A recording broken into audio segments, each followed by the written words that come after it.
السلام علیکم ورحمۃ اللہ وبرکاتہ۔ بسم اللہ الرحمن الرحیم والصلاة والسلام علی رسول الکریم وعلی آلہ واصحابہ اجمعین۔ اللہ تبارک و تعالیٰ کی اس امت کے ساتھ جناب رسول اللہ صلی اللہ علیہ وسلم کی توفیل اور ان کے صدقے میں بے شمار مہربانیاں ہیں، ان گنت مہربانیاں ہیں۔ اس میں ہمیں 2 عیدیں بھی ان نعمتوں میں شامل ہیں جو کسی امت کو رمضان کے بعد عید کی نماز نہیں ملی، اور 10 ذو الحج کو عید قربان نہیں ملی، اور قربانی کرنا یہ نہیں ملا۔ اس امت کے بے شمار فضائل میں سے آج یہ ایک فضیلت کی ہم بات کر رہے ہیں، عید قربان کی۔ روشن خیالی کا زمانہ آ گیا ہے۔ روشن خیالی تو نہیں ہے، وہ اندھیر خیالی ہے کہ کتنے لوگ یہ کہنا شروع کر دیا ہے کہ قربانی کا کیا فائدہ، اتنے جانوروں کا خون ضائع ہوتا ہے، لوگوں کو پیسے دیا جائے، ویسے ان کی مدد کی جائے، اور اس قسم کی باتیں۔ تو ایک آیت ہے، یا ایھا الذین آمنوا لا تقدموا بین یدی اللہ ورسولہ، اے ایمان والو اللہ اور اس کے رسول سے آگے مت بڑھو۔ اب یہ اس وقت تو یہ حکم تھا جب صحابہ تھے، تو جب آپ چل رہے ہوں تو ان کے آگے مت چلو، لیکن قیامت تک کے لیے قرآن ہے، تو اس کا معنی جو مفسرین نے کیا ہے وہ یہ ہے کہ اللہ اور اس کے رسول کی بتائی ہوئی ترتیب زندگی کو کراس مت کرو، اس کے آگے نہ نکل جاؤ۔ ہماری عقلوں کا معیار کیا ہے، ہمارے علم کا معیار کیا ہے؟ تو میرے نبی نے حج کے موقع پر ایک بکرا آپ ذبح فرما دیتے تو آپ کی قربانی ہو جاتی۔ یہ سنت ابراہیم ہے۔ میں تھوڑا پیچھے چلا جاؤں کہ وَإِذِ ابْتَلَىٰ إِبْرَاهِيمَ رَبُّهُ بِكَلِمَاتٍ فَأَتَمَّهُنَّ قَالَ إِنِّي جَاعِلُكَ لِلنَّاسِ إِمَامًا قَالَ وَمِنْ ذُرِّيَّتِي قَالَ لَا يَنَالُ عَهْدِ الظَّالِمِينَ، کہ جب اللہ تعالیٰ فرماتے ہیں کہ جب میں نے اپنے خلیل ابراہیم کو امتحانوں میں ڈالا تو وہ ہر امتحان میں پورا نکلا، تو میں نے کہا کہ ابراہیم میں تمہیں لوگوں کا امام بناؤں گا۔ تو انہوں نے فرمایا میری نسل میں بھی ہو، تو کہا نہیں، جو ظالم ہوں گے وہ اس کے حقدار نہیں ہوں گے، جو فرما بردار ہوں گے وہ اس کے حقدار ہوں گے۔ اور اس میں جو ایک بہت بڑا امتحان لیا کہ 84 سال کی عمر میں بیٹا پیدا ہوا، 60 سال اگر 20 سال کی عمر میں شادی ہوئی ہو تو 64 سال دعا مانگتے رہے، رب ھب لی من الصالحین، اور اللہ نے بیٹا دیا تو فرمایا اس کو چھوڑ کے آؤ یہاں سے دور۔ انہوں نے عرض کی کہاں؟ فرمایا جبریل تمہیں راستہ دکھائے گا۔ جبریل انسانی شکل میں ایک اونٹنی پر سوار ہو کر تشریف لائے، ان کے پیچھے حضرت ابراہیم علیہ السلام، حضرت حاجرہ علیہ السلام اور حضرت اسماعیل علیہ السلام، یہ تینوں ایک اونٹنی پر سوار۔ اور جب مکہ کے کالے پہاڑ آ گئے اور ایک وادی تھی نیچے، تو پہاڑ ایسے اوپر اس کے کھڑے ہوئے تھے، انہوں نے اس کو چھپایا ہوا تھا اس وادی کو، تو کہنے لگے یہاں چھوڑ دو اور تم خود واپس چلے جاؤ۔ تو حیران ہوئے، آگ میں ڈالے گئے تو کچھ نہیں بولے، حسبی اللہ و نعم الوکیل اتنا کہا۔ لیکن جب وہاں کہا جبریل نے یہاں چھوڑ دو، تو کہنے لگے یہاں کیسے چھوڑ دوں، یہاں تو کچھ بھی نہیں ہے۔ تو جبریل بولے کہ آپ کے اللہ کی منشا ہے، ان دونوں کو یہاں چھوڑ دیں، اس بچے سے اللہ تعالیٰ آخری نبی کو پیدا فرمائیں گے۔ تو یہ اتنی بڑی قربانی تھی، اور ان سے بڑھ کر قربانی حضرت حاجرہ کی تھی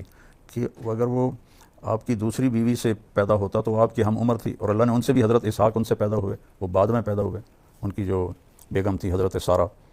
تو ان سے نہیں پیدا ہوا، وہ مصر کی شہزادی سے پیدا ہوا جن کی 20-25 سال عمر تھی۔ تو وہ کہنے لگی آپ کدھر جا رہے ہیں؟ تو وہ خاموش، وہ حیران پریشان کہ مجھے اکیلے چھوڑ کے کہاں جا رہے ہیں؟ تو چلتے چلتے چلتے جہاں آج زمزم کے پانی کے وہ کنیکشن لگے ہوئے ہیں، کدئی اس کو کہتے ہیں، وہاں پہنچے 3-4 میل چل کے۔ تو پھر حضرت حاجرہ کو خیال آیا یہ نبی ہیں، کہیں اللہ نے نہ کہا ہو، تو فرمانے لگے اللہ امرک، کیا اللہ نے آپ کو حکم دیا ہے؟ تو آپ نے ایسے سر ہلایا، اذن لن یضیعنا اللہ، پھر اللہ ہمیں ضائع نہیں کرے گا، آپ جائیں۔ وہ اونٹنے پہ سوار ہوئے، اور آپ ذرا تصور کریں، مسورات بھی سن رہی ہوں گی کہ 20-25 سال کی بچی کو مکہ کے کالے پہاڑوں میں، جہاں نہ انسان، نہ پانی، نہ سایہ، نہ درخت، نہ چھاؤں، اکیلے چھوڑ دیا جائے، اور وہ شہزادی، تو اس پہ کیا بیتی ہوگی، اس پہ کیا گزری ہوگی؟ تو ان کو دیکھتی رہیں دیکھتی رہیں۔ جب وہ پہاڑ پار کر کے نیچے چلے گئے تو پھر بوجھل قدموں سے واپس آئیں۔ تو اللہ تعالیٰ نے ان کی قربانی پر زمزم کا کنواں نکالا۔ تیسرے دن جو پانی دے گئے تھے، کھانا دے گئے تھے، وہ ختم ہو گیا۔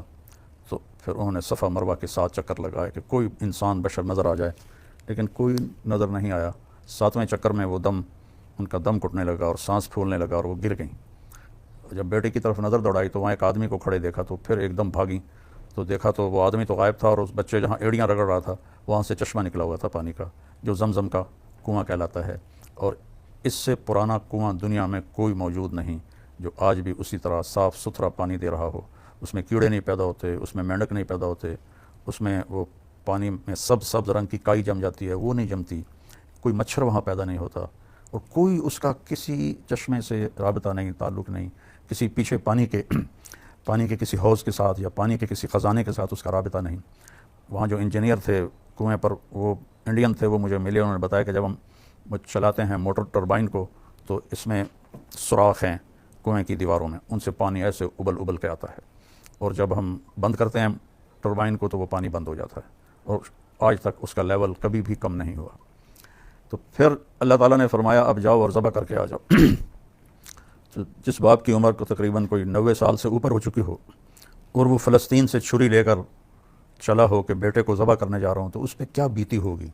ان لمحات میں، اس سفر میں، اس کے دن رات میں، کس طرح خیال آتا ہوگا کیسے ذبح کروں گا، کیا ہوگا۔ اور پھر ان کو لے کر جب وہ پہنچے اس جگہ، وہ جگہ تو اب انہوں نے صاف کر دیا، پہاڑ ہٹا دیے ہیں، اللہ ان کا بھلا کرے، حاجیوں کی سہولت کے لیے۔ تو میں اس جگہ پہ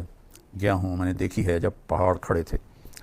تو چاروں طرف پہاڑ ہیں، بیچ میں ایک چھوٹی سی وادی ہے۔ تو کہنے لگے بیٹا میں دیکھتا ہوں کہ میں تمہیں ذبح کر رہا، اور نبی کا خواب وحی کے برابر ہوتا ہے۔ تو انہوں نے فرمایا یا ابت افعل، بابا فوراً کرو، یا ابت افعل بھی نہیں ہے، یا ابت افعل، اتنی تیزی سے فرمایا کہ الف کو گرا دیا، ستجدنی انشاء اللہ من الصابرین، تو مجھے دیکھے گا کہ میں صبر کرنے والوں میں سے ہوں۔ تو کہنے لگے تجھے پتہ بھی ہے کہ میں کیا کہہ رہا ہوں؟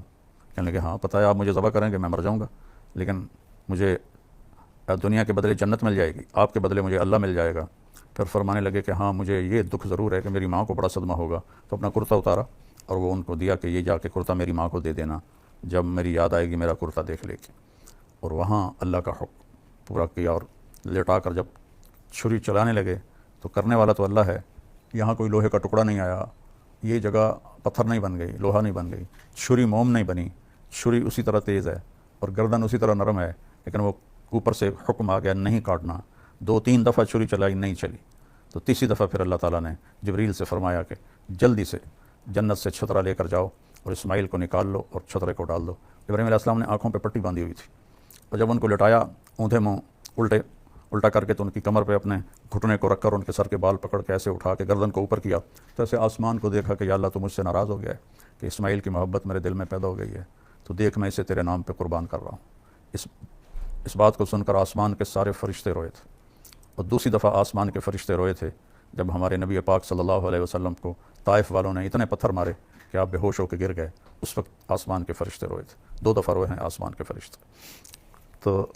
تیسری دفعہ پھر جبریل نے آ کر اسماعیل علیہ السلام کو کھینچ لیا اور چھترے کو ڈال دیا۔ ابراہیم علیہ السلام کے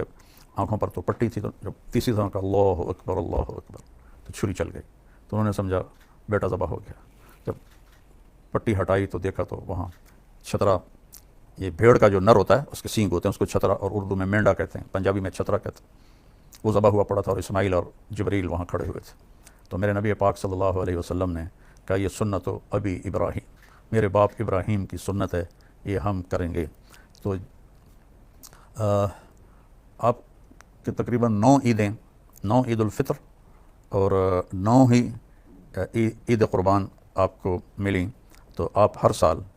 8 عیدیں تو آپ نے مدینہ میں کی، تو آپ 2 چھترے ذبح فرماتے تھے، ایک اپنی طرف سے اور ایک امت کی طرف سے۔ 2 سفید چھترے آپ ہمیشہ خریدتے تھے، ایک اپنی طرف سے ذبح فرماتے تھے، ایک امت کی طرف سے ذبح فرماتے تھے۔ امت کو کہیں بھی اکیلا نہیں چھوڑا، ان کو ہر جگہ یاد رکھا۔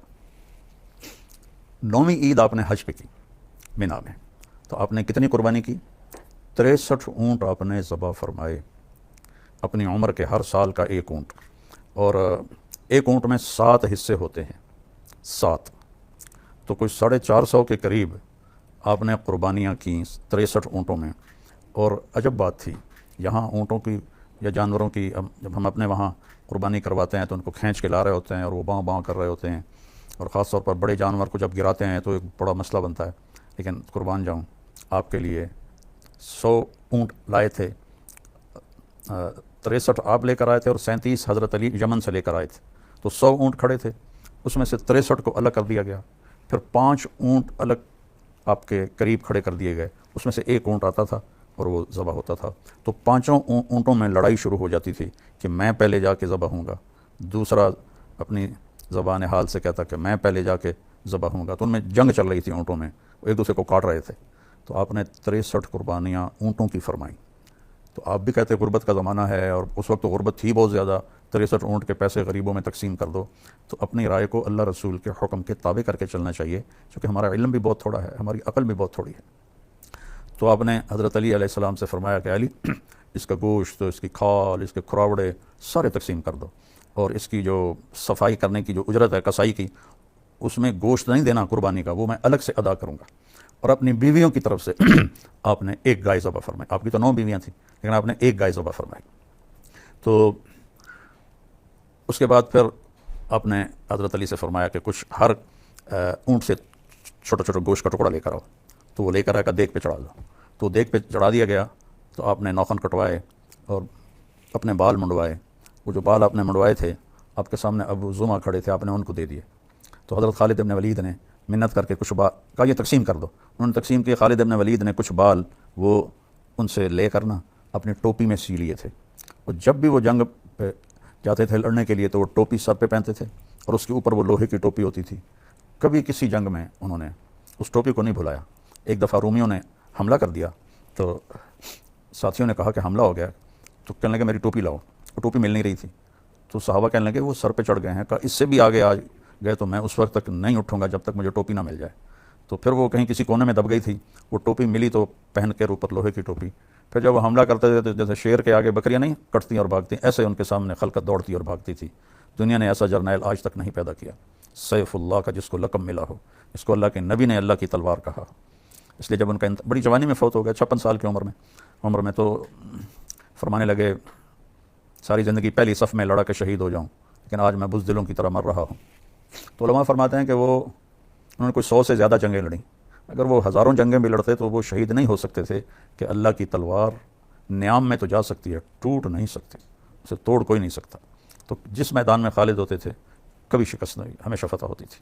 تو آپ نے اپنے بال صاف کروائے اور اپنی مونچھیں چھوٹی کروائیں، داڑھی کو ٹھیک کروایا، پھر غسل فرمایا، پھر کپڑے بدلے، اتنے میں پھر وہ دیگ تیار ہو گئی، تو اس میں سے آپ نے گوشت بھی کھایا اور شوربہ بھی کھایا، اور پھر آپ اپنے اونٹنی قصواء پر تشریف لے گئے طواف زیارت کرنے کے لیے۔